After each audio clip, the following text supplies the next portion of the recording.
le féminisme, un mot trop controversé qui fait l'objet de plusieurs discussions. C'est également un vocable phare de l'actualité. Aujourd'hui, nous allons en faire le bilan ici au Sénégal. Et pour en parler, dans notre émission, l'invité de la rédaction, nous recevons Madame Marie-André Bonané-Diagne, professeure de lettres. Elle est également écrivaine au féminin, si on peut le dire ainsi, inspectrice générale de français. Elle est également amie des livres, activiste pour les droits des femmes et l'éducation. Madame, soyez la bienvenue sur Women First TV. Merci, bonjour Nancy, merci de me recevoir dans ce beau studio et je suis honorée de découvrir votre chaîne de télévision entièrement, exclusivement consacrée aux femmes. On l'appelle également la géante invisible parce qu'on n'a pas trop l'habitude de la voir à l'écran. Voilà, donc, Madame, soyez encore une fois de plus la bienvenue. D'abord, comment concevez-vous le féminisme en tant que femme intellectuelle? Alors, féminisme, féminin, féministe, je dirais que c'est un terme qui fait peur. Peut-être qu'il fait davantage peur aux hommes qui craignent que les femmes ne tirent trop la couverture à elles et que à leur tour, ils soient obligés de se battre pour revendiquer leurs droits. Mais dans notre société, ce serait oublier que nous avons un sens de l'équilibre et que si le féminisme a eu une quelconque place dans le combat pour la libération des Noirs en Afrique, c'est parce qu'on a constaté que depuis la période coloniale, il y a certaines pressions qui sont exercées au détriment des femmes et que donc les intellectuels entre griffes, c'est-à-dire les femmes qui sont allées à l'école, qui ont été scolarisées, qui ont pris conscience de certaines dérives dans la société, ont décidé de se lever pour aider les autres femmes. Donc, sur ce plan, on peut dire que c'est une sorte une manière de revaloriser la femme. Tout à fait, parce que je pense que si on parle de revalorisation, on veut dire qu'à un moment de l'histoire de nos États, de nos pays africains, il y a une rupture qui est constituée par le choix qui a été fait de mettre d'abord les garçons à l'école et pas du tout les filles, et que la scolarisation des filles est venue beaucoup plus tard dans la plupart des anciennes colonies françaises. Je pense qu'il y a un autre élément qui est important aussi, ce que vous appelez nos valeurs, c'est à la fois la religion, certaines religions qui ne tolèrent pas que la femme se montre nue, encore moins sur la place publique, et que la femme se montre obéissante, discrète et reste à la maison à s'occuper de ses casseroles et de l'éducation des enfants. Si je vous comprends bien, madame, c'est comme si le féminisme est né avec les femmes scolarisées. Oui, parce que je pense que c'est une manifestation qui a un caractère public de rassemblement et surtout qui est marquée par des textes, des prises de position officielles en faveur de la femme et pour lutter contre des entraves telles que le refus d'envoyer les filles à l'école comme les garçons, telles que des questions plus sensibles telles que celle de l'avortement ou même de la contraception. Dans d'autres pays, on va dire peut-être de la polygamie, je ne sais pas. Hein. Oui. Voilà. On va revenir sur cela, mais par exemple, est-ce que vous pouvez nous parler un peu de ce processus d'émancipation ou bien d'évolution au Sénégal du féminisme porté par certaines femmes? Voilà, donc si on remonte un peu à la fin du 19e siècle, les premières écoles qui ont accueilli des garçons n'avaient pas laissé de place pour les filles. Il a fallu les écoles des religieuses, les écoles des sœurs, pour que les premières filles, les premières sénégalaises, et dans les autres colonies aussi c'était la même chose, aillent à l'école, donc soient scolarisées de manière à prendre conscience de leurs droits, de certains de leurs droits. Et je pense qu'on peut citer parmi ces militantes de la première heure des grandes dames comme Madame Annette Mbaye d'Erneville, la grande romancière Mariama Ba, avec son roman qui est traduit dans plus de 50 livres, ligne, ou ces questions liées aux conditions que vivent les femmes pendant la colonisation, avec les indépendances et maintenant, au XXIe siècle, soient prises en charge par ce qu'on pourrait appeler des militantes de la cause féminine. Ok. Là, est-ce que vous ne pensez pas peut-être que ça a pris le nom féminisme, mais est-ce que ce féminisme était incarné avant même d'être en contact avec l'école française? Oui, alors féminisme parce qu'à l'origine, l'étymologie du mot, il y a le mot femme. Donc c'est l'ensemble des associations, des personnes qui s'intéressent à la situation des femmes dans ce qu'elle a de plus, on va dire, contestable. Par exemple, la négation des droits des femmes, le droit de vote par exemple, le droit d'aller à l'école, le droit de choisir de se marier, parce que les filles étaient souvent données en mariage. Je ne dirais pas aussi la question des grossesses précoces, donc de toutes ces contraintes que les femmes subissaient et qu'elles n'avaient pas droit à la parole. Et c'est pour ça que le livre de Awa Thiam, La parole aux négresses, montre que c'est un acte public et un acte écrit. Voilà. Ne pensez-vous pas qu'on doit quand même éclaircir certaines choses, d'autant plus qu'au moment où les femmes occidentales revendiquaient le droit de vote, il y avait des femmes déjà qui étaient à la tête des royaumes au Sénégal. Oui. Donc je crois que c'est pour ça que les féministes africaines, partout autant que faire se peut, se démarquent, disons, de l'accusation d'être de simples copies, de pâles copies de ce qui se fait en Europe. Et je pense qu'il y a une très grande différence dans notre vision de ce combat pour réhabiliter les droits des femmes entre ce qui se passe chez nous en Afrique et par exemple dans les pays comme les pays d'Amérique du Nord où, à force d'avoir trop tiré sur les revendications féminines, on en est arrivé en fait à glacer les hommes, si je peux employer cette expression, à faire qu'au fond, ils se détournent des femmes. Et vous voyez les conséquences que cela peut avoir au plan social, au plan familial. Justement, c'est ce qui fait peut-être que le mot est chargé à chaque fois qu'on prononce le féminisme. Certains sont très réticents. Le mot fait peur, vous l'avez dit au début en introduisant.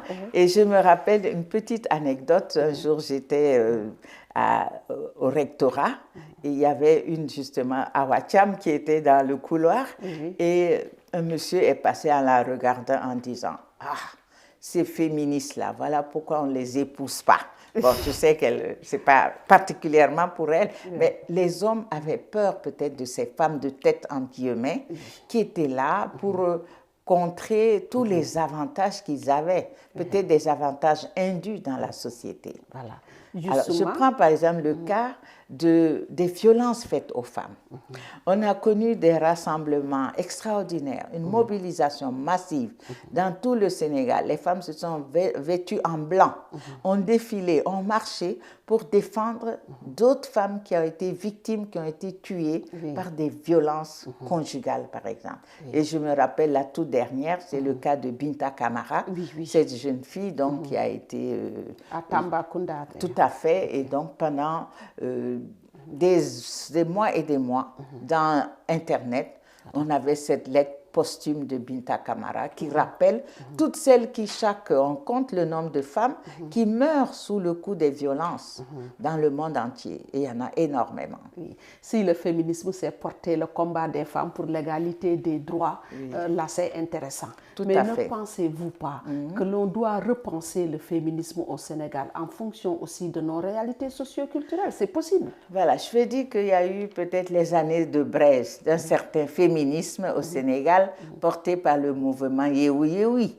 À la suite de l'année internationale de la femme, 1975, on a eu aussi la décennie de la femme en Afrique. Donc ça veut dire que les femmes se sont mobilisées parce qu'il y avait à faire. Il y avait à garantir les droits des femmes, par exemple le droit au travail, le droit à la terre, le droit à une relative indépendance économique, donc toutes choses qui n'étaient pas toujours assurées dans les sociétés. Même si en arrière-plan, les femmes n'étaient pas expressément violentées, et il y avait des privations. La preuve aujourd'hui, il y a des GIE de femmes et qui font des résultats.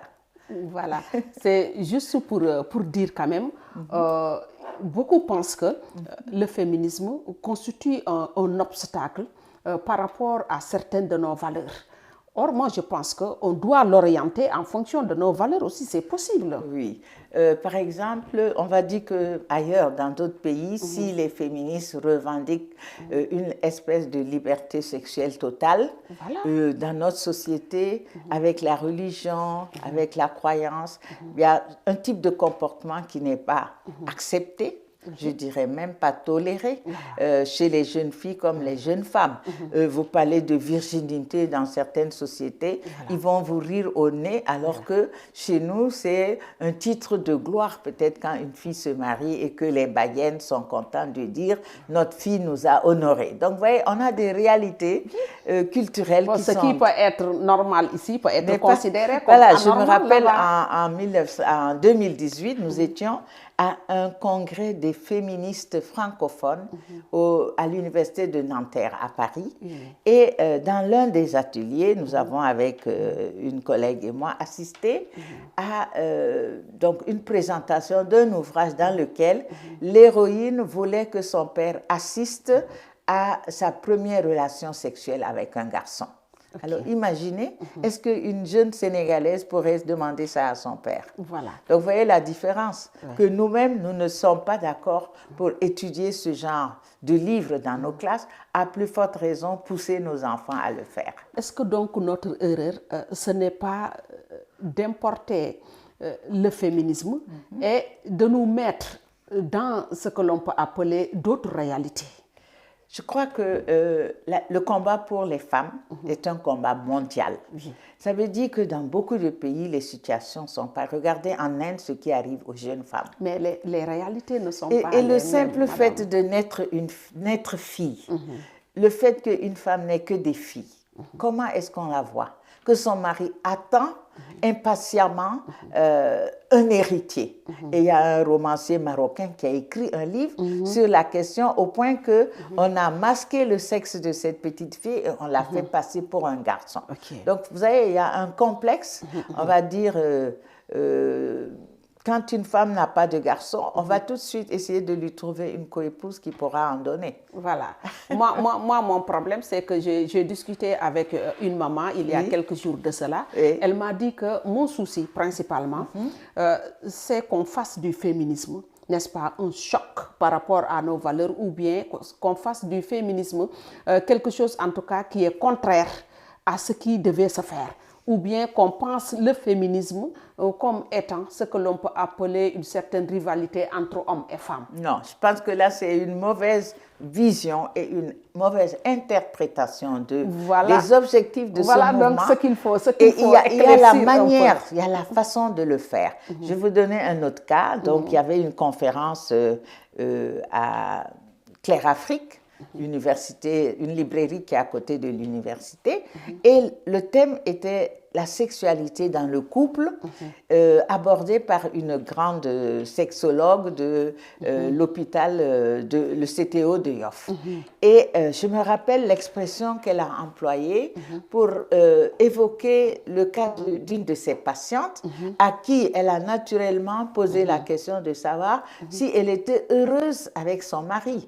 On va dire, peut-être de façon un peu plus crue, est-ce qu'elle trouve son bonheur, pour ne pas dire son plaisir, dans les relations conjugales? Et elle a répondu cette expression très pudique, Desna. Bon, là, je suis vraiment d'accord avec vous, c'est-à-dire que, quelque part, dans nos valeurs traditionnelles, religieuses, culturelles, il y a certaines pratiques qui constituent un blocage pour ce que l'on peut appeler la liberté de la femme. Et sur ce plan, n'est-ce pas, le féminisme a bien son sens. Tout à fait, et peut-être que ce féminisme-là va être confronté à des normes de comportement qui sont imposées aux femmes. Soyez pudiques, réservées, ne vous exposez pas, ne prenez pas la parole en public. Par exemple, quand j'étais un peu plus jeune, j'avais des amis, des collègues qui ne voulaient pas être syndiquées parce que ça impliquait qu'elles aillent à des réunions le soir et qu'elles n'aimeraient pas demander la permission à leur mari ou ne l'obtiendraient pas. Vous voyez, c'est sous-entendu pour dire que la femme n'a pas le droit d'aller où elle veut, quand elle veut, n'importe comment. Ça, c'est un. Et les jeunes filles, par exemple, peuvent aussi se voir imposer. Une jeune fille qui est brillante à l'école, à 13 ans, son père décide de la marier sans demander son avis. Il y a combien de cas qui se sont passés? Alors là, par exemple, ce genre de situation, les mouvements féministes demandent donc qu'il y ait une sensibilisation des parents, des imams, des autorités dans la société pour que cette scolarisation des filles soit accompagnée et que la fille ait accès aux séries scientifiques au même droit que les hommes. Donc, vous voyez déjà qu'il y a un combat, l'égalité sur tous les plans intellectuels et ça peut aller jusqu'au problème de savoir si une fille peut dire non quand on décide de lui imposer un mari. Justement, madame, c'est là où la lutte du féminisme a un sens. Par exemple, la manière même dont on éduque les jeunes filles, n'est-ce pas, par rapport aux garçons, cause déjà problème et constitue un blocage pour l'émergence de la femme. Par exemple, voilà, je reprends votre idée, la question de l'éducation sexuelle. Est-ce que notre système éducatif accepte que cette éducation sexuelle soit pratiquée, je vais dire au collège, alors que dans d'autres pays, c'est à l'école maternelle que ça commence. Je pense que beaucoup de parents seraient choqués ici qu'on dise dans une école maternelle qu'il y a type de famille, il y a papa et maman, il y a papa et papa, et maman et maman. Donc, vous voyez un peu le problème que je pose. Est-ce que cet enseignement-là serait accepté dans notre pays? Aujourd'hui, on a les réactions. Par exemple, une fois, j'ai acheté un carnet et mon fils m'interpelle en me disant « Mais maman, est-ce que tu as vu la couleur du carnet que tu as acheté ?» J'ai dit « Non, je ne vois pas ce que ça représente. » Mais il me dit « Ce sont les couleurs de LGBT. » Donc, vous voyez qu'insidieusement, on a le sentiment qu'il y a des normes d'organisation de notre vie, de notre sexualité, de nos rapports hommes-femmes qui s'infiltrent dans notre inconscient. Et que donc, on est manipulé parce qu'on dit qu'il y a des gens qui payent des millions de dollars pour que ce type de comportement soit accepté, qu'on dise qu'un homme peut aller avec un homme et une femme avec une femme, alors que dans nos sociétés, c'est réprimé. Je vais dire le mot réprimé. Le problème qui se pose, c'est que beaucoup pensent qu'on a une très mauvaise éducation sexuelle ou bien une éducation sexuelle limitée. Là, je ne suis pas d'accord. Lorsque la sexualité était un peu tabou, mais on n'en était pas arrivé à ces dérives aujourd'hui. C'est parce que la sexualité est exposée, n'est-ce pas, que l'on en arrive à cette situation. Je crois qu'aujourd'hui, avec les médias et avec les réseaux sociaux, c'est comme si on vous disait que vous voulez arrêter la mer avec les bras. Vous ne pouvez pas. Parce que dès le bas âge, les enfants sont arrosés d'images. Donc, notre rôle d'enfant et d'éducateur, c'est de leur apprendre, en fait, à se protéger. Je dis bien à se protéger, à ne pas accepter tout type de comportement et à se dire... Je vois ça, mais je ne le ferai pas. Donc, je crois que c'est ça. Protéger les enfants. Et non de façon à exhiber, trop exhiber. Non. Voilà. C'est ça. Ce n'est pas dans nos comportements. Je crois que là, on peut conserver ce qu'il y a de bien dans nos sociétés. On le conserve, mais ça ne veut pas dire qu'on est rétrograde pour autant. Bon, si vous voulez que vos enfants aillent voiler à l'école, c'est un choix que vous faites. Mais est-ce que maintenant, par rapport à cette sexualité, est-ce que le fait de vouloir copier coûte que coûte ne va pas constituer un frein même à ce féminisme? Je ne crois pas qu'on puisse dire que les féministes africaines copient de façon mécanique l'Occident. Je vous ai donné le cas de l'Association des femmes juristes, AJS du Sénégal, qui ont refusé de faire, par exemple, la propagande pour l'avortement légalisé, comme leur structure à l'échelle mondiale le demandait. Rappelez-vous aussi que le président Macky Sall, face à la demande du Premier ministre d'un pays que je ne veux pas nommer, et même d'un autre président, a répondu que pour le moment, l'homosexualité n'était pas à l'ordre du jour dans notre système. Voilà, c'est vous-même qui avez parlé du président de la République, et justement, il y a un nouveau concept, n'est-ce pas, le féminisme masculin qu'il défend même. Et là, qu'en pensez-vous? Alors, moi, je vais dire que le président Macky Sall n'a pas invité ce féminisme parce qu'il y a un chanteur congolais je ne sais plus comment il s'appelle, là, qui chantait la condition masculine. En tout cas, dernièrement, Agatha ne me ment pas. Par exemple, c'est un monsieur qui voit un enfant métis et qui dit à sa femme, mais cet enfant n'est pas de moi. Alors qu'il est noir, sa femme est noire, il a un enfant métis. Et donc, on voit déjà là que les hommes ont un peu peur de cette liberté dont les femmes peuvent s'emparer. Et il a même défendu cette idée récemment. Hein. La réalité, c'est que, par exemple, nous qui sommes dans les classes et les institutions, nous nous rendons compte que quand il y a des concours, il y a des examens, ce sont les filles qui sont les premières, ce ne sont plus les garçons. Et que très souvent, ce qui intéresse les garçons, c'est la lutte, c'est le football, et non l'envie de réussir à l'école. Alors que la libération des hommes et des femmes, elle passe par l'éducation, elle passe par la formation, elle passe par l'envie d'exceller et d'avoir un bon métier pour aider son pays, sa société à se développer. Chers téléspectateurs, nous sommes dans notre émission L'invité de la rédaction et nous faisons aujourd'hui le bilan du féminisme au Sénégal. Et pour en parler, nous avons l'honneur de recevoir ici Madame André Bonane Diagne, professeure de lettres, écrivaine au féminin, inspectrice générale de français, amie des livres, activiste pour les droits des femmes et l'éducation. Madame, comment appréciez-vous le féminisme au Sénégal? Je veux parler de ces jeunes féministes.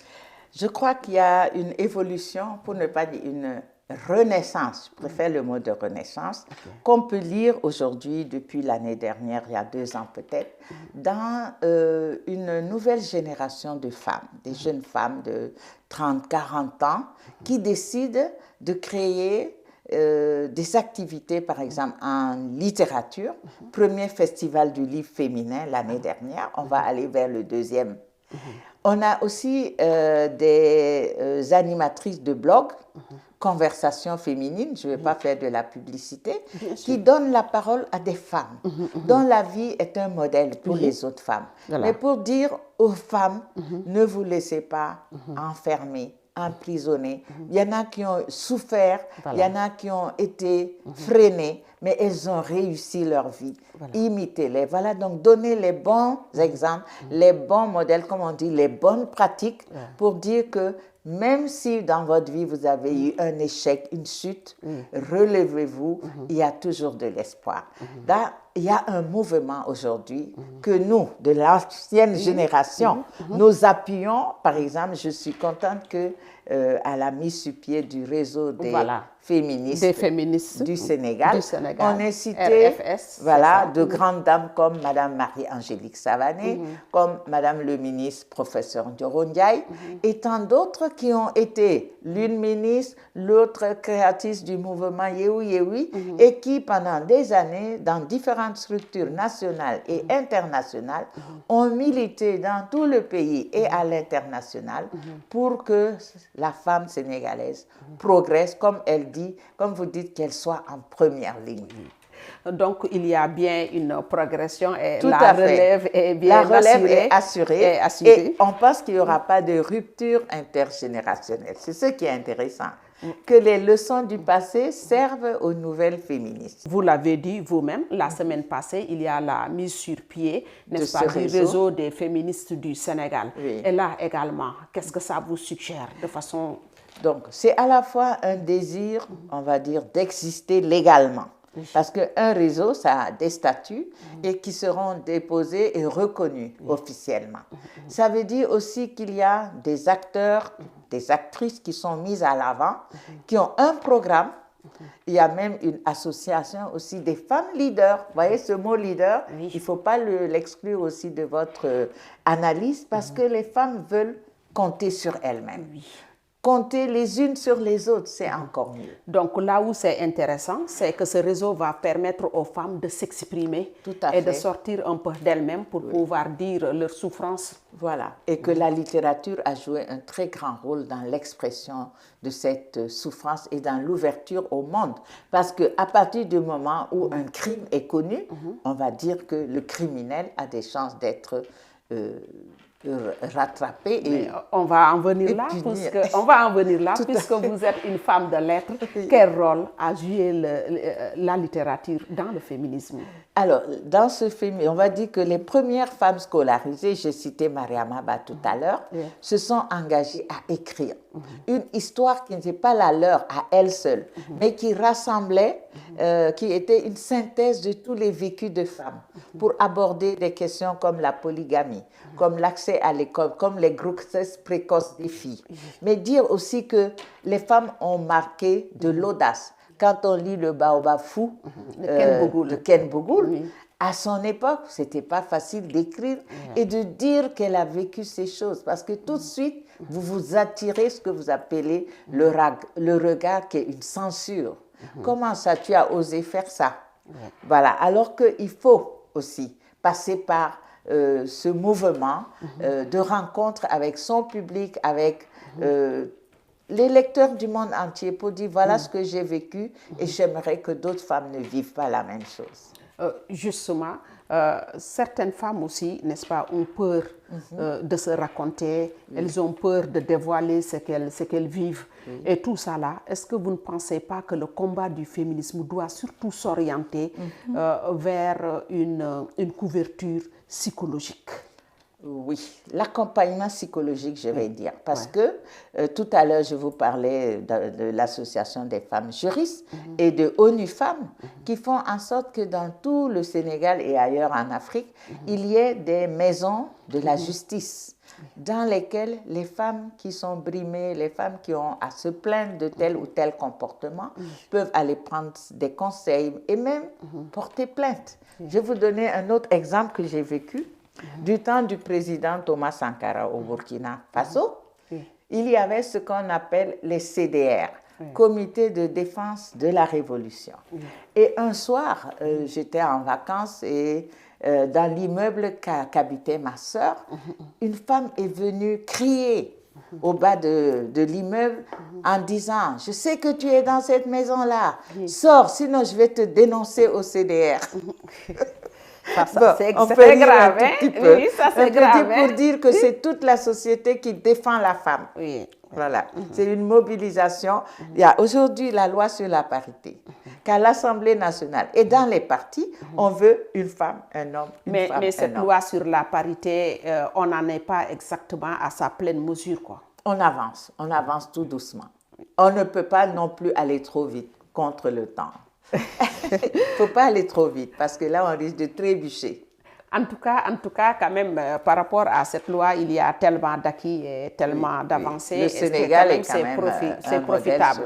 Voilà. Bon, sur ce plan, quand même, il faut oser dire que le Sénégal est un modèle et le Sénégal est en avant par rapport à beaucoup d'autres pays de la sous-région. Tout à fait. La grande diva malienne, Oumou Sangaré, elle a dit que la vraie lutte du féminisme en Afrique, c'est d'aider les femmes à être autonomes financièrement, madame. Oui, je crois que là, en fait, elle insiste sur quelque chose qui était peut-être acquis déjà auparavant et qu'on a perdu au fil des années. Parce que la femme africaine, elle n'était pas une femme inactive. Prenez par exemple le cas des femmes casamançaises, ou même je vais dire en pays sérère, et même les femmes poulard, et autres, peut-être pas dans les grandes villes. Ce sont des femmes travailleuses avant tout. Parce que c'est à la sueur de son front que la femme contribue aux soins de son ménage. Elle a son petit champ où elle cultive des légumes. Aujourd'hui, il y a plein de GIE, de femmes productrices de tel ou tel produit dans les régions, de femmes agricultrices, de femmes qui s'occupent de la pêche, de la revente des produits de la pêche. Et aussi, par exemple, vous regardez dans le domaine de la couture, de la mode, du stylisme, il y a plein de jeunes femmes qui essaient de percer, qui apprennent le métier et qui ont besoin d'appui. Je pense qu'il y a aussi tous les financements auxquels les femmes et les jeunes ont droit. Et c'est là que je montre le lien entre le combat de la femme et celui des jeunes, qui rejoint un peu celui du développement durable. Merci madame, en tout cas c'est d'une pertinence exceptionnelle. Est-ce que le féminisme en Afrique s'occupe également du financement des femmes pour leur permettre d'être autonomes, n'est-ce pas, financièrement, d'avoir quelque chose, d'être à l'abri du besoin. C'est ce qui leur permet de briser les chaînes. Mais si seulement, elles dépendent aussi des hommes, là, ça cause véritablement problème. Alors là, je dis, je vais vous rassurer. Peut-être que tout n'est pas parfait, mais j'étais au point E la dernière fois devant la mairie de Fannes, point E, et j'ai vu qu'il y avait une affiche qui annonçait un financement pour les femmes. Donc, vous voyez, il y a des actions qui sont menées et en général, le ministère de la Femme, à l'occasion du 8 mars, on va y arriver. On va y arriver. À l'époque, les autres ministres de la Femme passer dans toutes les capitales régionales, mobilisant les femmes et les GIE de femmes pour faire aussi une approche de terrain, pour voir quelles sont les structures qui sont viables, qui sont finançables. Et là aussi, une chose est sûre, c'est qu'on dit que quand vous accordez un prêt à une femme, il y a des chances qu'elle vous rembourse, qu'elle n'aille pas prendre un autre mari avec ce que vous lui avez prêté. Là, je suis anti-homme. Bien sûr, ça fait partie du débat. Il y a juste une amie qui me disait que bon, les féministes ne font que dénoncer ça, pour autant se soucier trop, n'est-ce pas, des conditions financières des femmes. Je pense qu'aujourd'hui, la ministre de l'économie du Sénégal, Madame Sarr, était à ONU Femmes. Et si elle était là sur votre plateau, elle dirait tout ce qui est fait pour aider les femmes dans ce domaine-là. Je crois que là aussi, on y va tout doucement. C'est peut-être cette philosophie que j'ai, un peu comme le caméléon, il ne faut pas aller trop vite, sinon le bâtiment va s'écrouler. Il faut être exigeant, mais s'assurer que les femmes sont formées à la gestion des fonds qu'elles prennent. Surtout ça aussi, la question de la formation. Donc, il y a une formation et en général, les responsables de GIE de femmes sont conscients de ça. Et on m'a dit que dans certaines régions, il y a même ce qu'on appelle les tontines de femmes. Il y a des autofinancements qui fait par exemple 200 femmes qui cotisent ne serait-ce que 1000 à 2000 francs par semaine ou par mois. Elles arrivent à s'autofinancer. Donc, il faut aussi savoir compter sur soi-même. C'est un peu ça, la forme développement endogène qui doit être aussi un modèle. Madame, on va bientôt célébrer la journée du 8 mars. Qu'est-ce que vous voulez qu'on mette le plus en exergue? Je crois que pour ce 8 mars-là, en rupture avec cette tradition qui consiste à rassembler les femmes pour applaudir seulement, il faudrait par exemple diffuser partout dans les médias ce qu'on appelle les exemples réussis de femmes qui sont parties de très peu et qui ont réussi leur projet, pour encourager les autres jeunes femmes, les jeunes filles qui vivent des situations parfois traumatisantes en leur disant, comme disait l'écrivain, demain il fera jour. Merci beaucoup, madame. Un mot de fin peut-être? Un mot de fin pour dire que je trouve merveilleux ce projet Women First, les femmes en première ligne, mais c'est toujours pour la société qu'elles sont en première ligne. Merci beaucoup, madame. Voilà, chers téléspectateurs de Women First TV, nous sommes au terme de notre émission hebdomadaire, l'invité de la rédaction. En tout cas, merci André-Marie Diagne pour cette belle illustration, n'est-ce pas, pour également cette belle discussion qu'on a eue ensemble. Ravi de vous recevoir. Merci beaucoup, Nancy. Merci à Women First de nous aider, nous les femmes, à voir la vie en rose. Je remercie bien toute l'équipe technique de Women First TV et je vous donne rendez-vous la semaine prochaine pour un autre numéro de l'invité de la rédaction.